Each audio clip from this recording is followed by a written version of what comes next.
Santos Simeone operates health clinics in Mozambique, which has one of the highest rates of HIV in the world, with 1 in 8 adults infected.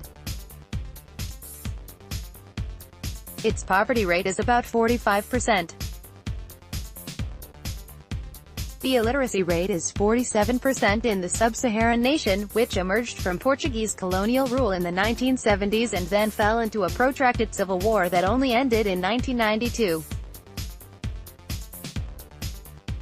Simeone's Mozambican Association for Family Development, or AMODEFA, provides services that include family planning, HIV counseling and other medical assistance.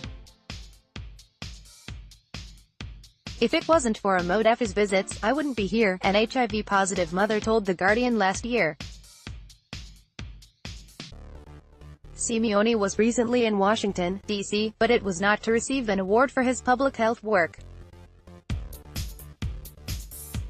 Rather, it was to help release a new report from the Center for Health and Gender Equity, Change, that details how the Trump administration's tethering of foreign aid to a strict pro-life agenda has harmed efforts to curb AIDS and other diseases around the world. Simeone, for example, has had to close half of his 20 youth clinics in Mozambique because he is a supporter of abortion rights and refused to comply with the requirements the administration put in place after taking office last year. The new report, titled Prescribing Chaos in Global Health, the Global Gag Rule from 1984 to 2018, tracks the history of the Mexico City policy, thus named because it was announced at the International Conference on Population taking place in that city in 1984.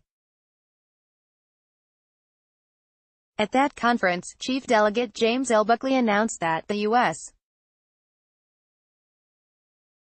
will no longer contribute to separate non-governmental organizations which perform or actively promote abortion as a method of family planning in other nations. The Mexico City policy was cancelled by President Bill Clinton, but then restored by President George W. Bush, only to be cancelled again by President Barack Obama. But according to the new Change report, Trump's version of the Mexico City policy, now officially titled Protecting Life and Global Health Assistance, is the most onerous yet. That policy was spelled out in a memorandum issued 3 days after Trump's inauguration. It instructed his incoming Secretary of State, Rex W. Tillerson, to implement a plan to extend the requirements of the reinstated memorandum to global health assistance furnished by all departments or agencies. The application of the Mexico City policy to anything involving public health abroad, not just family planning, is an unprecedented expansion of the policy, Change argues in its report, estimating that some $8.8 billion in foreign aid is predicated on organizations asserting that neither they nor their subcontractors provide abortion services. Basically, if you're doing any health activities overseas as a non-U.S. organization, you are impacted by this policy, said Change President Sarah Sipple at the report's release at the National Press Club on Tuesday. American non-governmental organizations are exempt from the Mexico City policy. Simeone was among the activists in Mozambique pushing for abortion to be made legal there, and laws surrounding pregnancy termination were in fact liberalized in 2015. He estimates that, because of his refusal to comply with the Mexico City stipulations, he has lost 2/3 of his funding. Prescribing Chaos uses AMODEFA's clinic in the coastal district of XAI as a case study. It finds that, between July and September of 2017, AMODEFA tested 5,981 young women and girls for HIV/AIDS.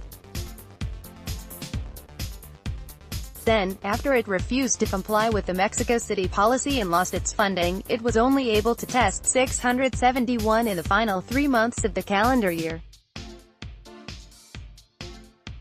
To limit access to abortion does not stop abortion, Simeone explained during an address Tuesday at the National Press Club.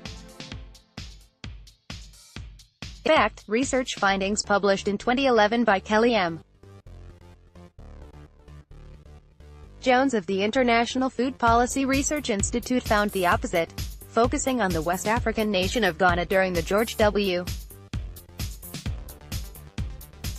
Bush presidency. When the Mexico City policy was in place, Jones discovered no evidence that any demographic group reduces the use of abortion as a result of the policy. On the contrary, rural women significantly increase abortions. Change estimates that between 2017 and 2020, the reinstatement of the Mexico City policy will result in 6.5 million unwanted pregnancies, 2.1 million unsafe abortions and 21,700 maternal deaths. But because abortion is an animating political issue for the right, the policy is back in place, and it's likely to remain so while Trump or any other Republican is president. That prospect infuriated many of the attendees at Tuesday's event.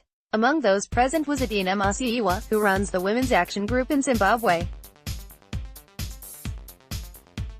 Masiyiwa explained that Zimbabwe was considering implementing a comprehensive sex education policy, a crucial potential development in a nation where child marriage is a problem and the adult HIV/AIDS rate is 13.5%, the sixth highest in the world.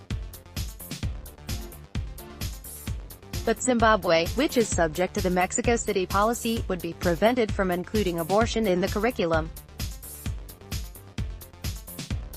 That would either kill the plan for comprehensive sex education or significantly shorten the reach of any curriculum that does come to pass. It's a deadly policy, Masiyiwa said. It should be stopped. Read more from Yahoo News. Lawyer suing Trump over emoluments expects to see hotel records. How journalists got it wrong about Missouri Gov. Eric Greitens. More young people plan to vote this year, but their key issues may surprise you. Administration Sharks Circle Atlantic's only national marine monument. Detroit's mayor takes on gentrification as his city bounces back from bankruptcy. Photos. RFK's final journey, the funeral train of 1968. This post was originally published on Yahoo News. Download